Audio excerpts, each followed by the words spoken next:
दोस्तों सुज़लॉन एनर्जी की बात करें तो स्टॉक के अंदर आज तीसरा ट्रेडिंग सेशन है जब गिरावट देखने को मिल रही है। कुछ दबाव जरूर है और इसके पीछे दो बड़ी रीज़न है। एक तरफ तो बाजार में गिरावट का माहौल और दूसरी तरफ ज़बरदस्त तेज़ी और उसके बाद में प्रॉफिट बुकिंग तो आनी ही थी।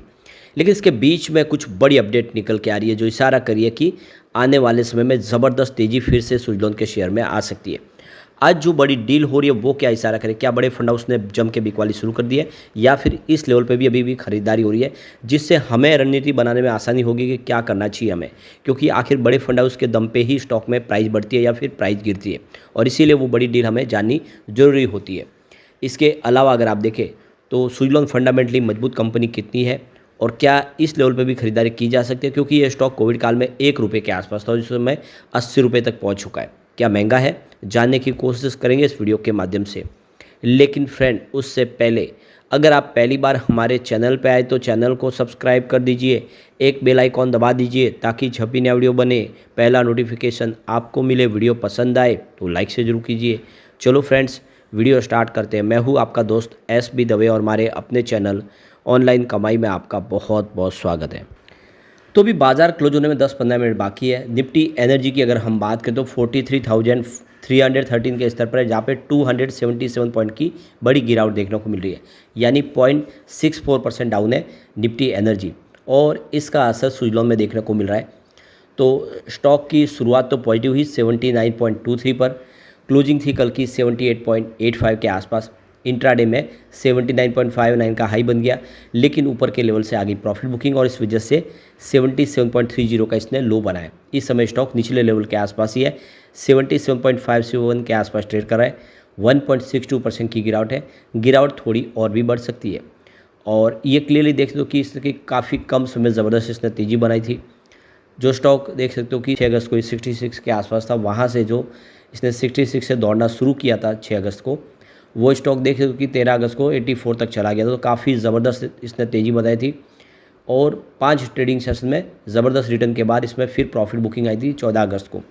16 और 19 अगस्त को दो इसने ट्रेडिंग सेशन में फिर तेज़ी बताई, लेकिन पिछले 20 अगस्त से देखें तो 3 ट्रेडिंग सेशन हो गए, स्टॉक लगातार नीचे आ रहा है, जिससे क्लियरली सिग्नल दिखाई दे रहा है कि यहाँ पे प्रॉफिट बुकिंग हावी हो चुकी है। और अगर आप भी शॉर्ट टर्म इन्वेस्टर तो एक बार प्रॉफिट बुक करना चाहिए। वॉल्यूम में ठहराव से आ गया, जिससे एक बात समझ में आ रही है कि फिलहाल बड़े फंड हाउस इसमें वेट एंड वॉच कर रहे हैं, न तो वो ज़्यादा बिकवाली कर रहे और नई बड़ी खरीदारी कर रहे हैं। तो देख सकते हो पिछले एक महीने पहले इसका 15 करोड़ का वॉल्यूम था, 47 करोड़ की डिलीवरी उठाई गई थी। 1 वीक पहले 10 करोड़ का वॉल्यूम हुआ था, सामने 4 करोड़ की डिलीवरी उठाई गई थी। कल 4 करोड़ का वॉल्यूम हुआ था, 2 करोड़ का डिलीवरी बेस काम हुआ और आज भी 4 करोड़ का ही वॉल्यूम हुआ है। अब यहाँ पे एक बड़ी गुड न्यूज़ निकल के आ रही है। BC जिंदल ग्रुप अब रिन्यूएबल एनर्जी सेक्टर में भी एंट्री करने जा रहे हैं। ऑलरेडी परंपरागत ऊर्जा में इनका कामकाज बहुत तेज़ी से पहले से चल रहा है, लेकिन अब कंपनी $2.5 बिलियन का निवेश करने जा रहे हैं ग्रीन एनर्जी सेक्टर में और ये बहुत बड़ी गुड न्यूज़ एक तरह से सुज़लॉन के लिए भी, क्योंकि जितने भी नए प्लेयर इस सेक्टर में आएंगे उनके लिए विंड टर्बाइन सर्विस मेंटेनेंस और मैन्युफैक्चरिंग का काम सारा सुज़लॉन ही संभालती है। तो BC जिंदल ग्रुप की तरफ से आज ही अनाउंस किया गया है कि वो रिन्यूएबल एनर्जी सेक्टर में एंट्री करने जा रहे हैं और $2.5 बिलियन का निवेश करेंगे आने वाले 5 सालों में। तो देख दो कि कंपनी का 1200 मेगावाट का थर्मल पावर जनरेशन का पोर्टफोलियो है, उड़ीसा में कंपनी का कामकाज है। अब यहाँ पे कंपनी देख दो कि काफ़ी बड़ा निवेश करने को तैयार है। तो जिंदल इंडिया रिन्यूएबल एनर्जी का इस समय इन्होंने लक्ष्य रखा है कि 5 गीगावाट का पावर ये प्रोजेक्ट करना चाहते हैं। सोलर विंड और हाइब्रिड प्रोजेक्ट करना चाहती कंपनी, तो मिक्स सोलर और विंड का प्रोजेक्ट होगा, जिसमें आप देख दो कि ये बड़ी अपॉर्चुनिटी है एक तरह से इस समय सुज़लॉन के लिए। तो कुल मिला के जितने नए प्लेयर मार्केट में आएंगे उससे एक बात क्लियरली समझ में आ रही है कि सुज़लॉन का कामकाज तेज़ी से बढ़ेगा। ऑलरेडी जितने इनके पास क्लाइंट है वो सब रिपीट ऑर्डर सुज़लॉन को दे रहे हैं, क्योंकि पूरी भरोसा है इनका, उनकी टेक्नोलॉजी के ऊपर विश्वास है, जिसके दम पे उनको लगातार काम मिल रहा है। एक और जो बड़ी अपडेट निकल के आ रही है, आंध्र प्रदेश ने रिन्यूएबल एनर्जी सेक्टर के लिए नई पॉलिसी बनाई है और इससे जो निवेशक है उनकी तरफ इन्वेस्टमेंट करने के लिए प्रेरित होंगे। तो आंध्र प्रदेश सरकार की तरफ से बुधवार को जो अनाउंसमेंट हुई है कि वो एक यहाँ पे नई इंटीग्रेटेड रिन्यूएबल एनर्जी पॉलिसी बनाने जा रहे हैं, जिससे आने वाले समय में जो बड़े निवेशक है वो आके आंध्र प्रदेश में निवेश करें। यहाँ पे देख दो कि ग्लोबल इन्वेस्टमेंट फर्म ब्रुकफील्ड यहाँ पे करीब 50,000 करोड़ का भारी भरकम निवेश करने जा रहे हैं। साथ में ऑलरेडी सुज़लॉन ने भी ऐलान किया कि 300 करोड़ का वो नया एक विंड एनर्जी का प्लांट लगाने जा रहे हैं आंध्र प्रदेश में। तो कुल मिला के वहाँ पे पॉलिसी के तहत कुछ बेनिफिट दिए जाएंगे। यहाँ पे सरकार चाहती है कि ग्रीन हाइड्रोजन के निर्माण में हो या फिर दूसरी और भी इलेक्ट्रिक व्हीकल के लिए हो, विंड फार्म हो या फिर सोलर प्रोजेक्ट हो, सबके लिए उन्होंने इस समय इस पॉलिसी के अंदर बहुत कुछ बदलाव किए हैं। कुछ नए स्कीम, कुछ इंसेंटिव देने की भी इन्होंने बातें कही है, जो आने वाले समय सुज़लोन जैसी कंपनियों के लिए बेनिफिट साबित हो सकता है। तो कुल मिला के एक के बाद एक सारी जो खबरें निकल के आ रही है वो बहुत ज़्यादा पॉजिटिव और असर कर रही है कि सुज़लोन में आने वाले समय बेहतर प्रदर्शन हो सकता है। अब यहाँ पे सुज़लोन की बात करें तो इस समय 16,000 एम्प्लॉयज़ है 25 कंट्रीज़ के अंदर, अलग अलग देशों में इनके फैले हुए एम्प्लॉय जो तेज़ी से इनके कारोबार में अपना योगदान दे रहे हैं। इसके अलावा 20.8 गीगावाट का इंस्टॉल कैपेसिटी है टोटल वर्ल्ड के अंदर, जिसमें 17 कंट्रीज़ में कंपनी का इस समय कामकाज है। और देख सकते हो कि कंपनी का 600 किलोवाट से लेके 2.1 मेगावाट कैपेसिटी के तरफ से जो इनका विंड फार्म का जो कामकाज है उसमें 10% का पूरा ग्लोबल मार्केट शेयर सुज़लोन के पास है।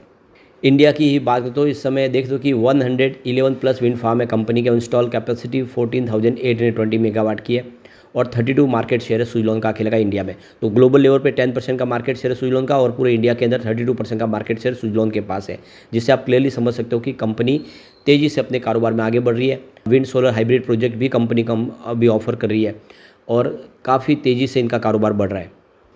सरकार भी इस सेक्टर के लिए एक के बाद एक बहुत सारी स्कीमें ला रही है, जो इस समय देखें तो काफ़ी ज़्यादा टैक्स में भी राहत दे दी गई है। PLI स्कीम लाई जा रही है, जिससे कह सकते हैं इसमें एक आने वाले समय रिवॉल्यूशन आ सकता है। और विंड एनर्जी सेक्टर के लिए जो आप सम्मानित कंपनियाँ देखें, सुज़लोन जैसी कंपनी, उनको पूरा बेनिफिट हो सकता है। सबसे जो बड़ी बात है कि इस समय इंडिया ग्रीन हाइड्रोजन को फोकस कर रहा है। आने वाले समय का देश का ये फ्यूल है जो पेट्रोल डीजल की जगह ले सकता है। इसको बनाने में विंड और सोलर पावर का योगदान होगा, जिसको पानी के माध्यम से गुजारने से बिजली का निर्माण होने के बाद में ये आप देखें तो हमें ग्रीन हाइड्रोजन मिलेगा। तो कुल मिला के इससे आने वाले समय देश का तो फ्यूचर बदलेगा ही, इन कंपनियों का भी भविष्य बदल सकता है, जिसमें सुज़लोन जैसी कंपनियां शामिल है। ऐसे में लॉन्ग टर्म इन्वेस्टर के लिए तो बहुत बड़ा अच्छा मौका है कि सुज़लोन में निवेश किया जाए। शॉर्ट टर्म इन्वेस्टर चाहे तो अपना प्रॉफिट बुक कर सकते हैं। अब जो बड़ी डील हुई है आज की, उन डील को एक बार समझने की कोशिश करते हैं। तो सुबह 9:21 पर 78.95 की प्राइस से 2,10,000 शेयरों की खरीदारी हुई। तो फिर 9:50 पर 77.97 की प्राइस से 7,89,000 शेयरों की एक प्रॉफिट बुकिंग हुई। और फिर 10:51 पर 78.55 की प्राइस से 2,23,000 शेयरों की फिर से खरीदारी हुई। और फिर 11:57 पर 77.70 की प्राइस से यहाँ पे करीब 4,71,000 शेयरों की एक बड़ी बिकवाली हुई। तो 12:16 पर 77.69 की प्राइस से 2,32,000 शेयरों की फिर से बिकवाली हुई। उसके बाद 2:59 पर 77.49 की प्राइस से 4,17,000 शेयरों की फिर से बिकवाली हुई। यानी आज जम के बिकवाली हो रही है, प्रॉफिट बुकिंग हो रही है, लेकिन सामने खरीदारी भी कुछ हो रही है। देखो कि उसी समय 2:59 पर 77.54 की प्राइस से 1,85,000 शेयरों की एक खरीदारी भी हुई है। तो अब जो जिस तरफ का पलड़ा भारी होगा उस तरफ ये झुक सकता है, यानी दोनों तरफ का माहौल बन सकता है। लेकिन अभी फ़िलहाल इसमें वीकनेस ज़्यादा दिख रही है। वैसे अगर हम इसके फंडामेंटल देखें तो इसमें स्ट्रेंथ आपको टोटल 11 पॉइंट दिखाई देगा, यानी क्लियरली आप देख दो कि जो पलड़ा भारी है वो स्ट्रेंथ का है और यहाँ पे इसकी जो वीकनेस है मात्र 2 पॉइंट है। तो क्लियरली आप समझ सकते हो कमजोरी कम है, पॉजिटिव पॉइंट ज़्यादा है। ऐसे में लॉन्ग टर्म इन्वेस्टर के लिए अच्छा मौका है कि सुज़लोन जैसे शेयर में दाव लगाया जाए। लेकिन फ्रेंड, कोई भी इन्वेस्टमेंट करने से पहले अपने फाइनेंशियल एडवाइजर से बड़े ले ले या अपना खुद का रिसर्च करें, क्योंकि मैंने वीडियो आपके एजुकेशनल पर्पज़ के लिए ही बनाए। वीडियो पसंद आए तो लाइक शेयर जरूर कीजिए और चैनल को सब्सक्राइब कर दीजिए। Thank you friends.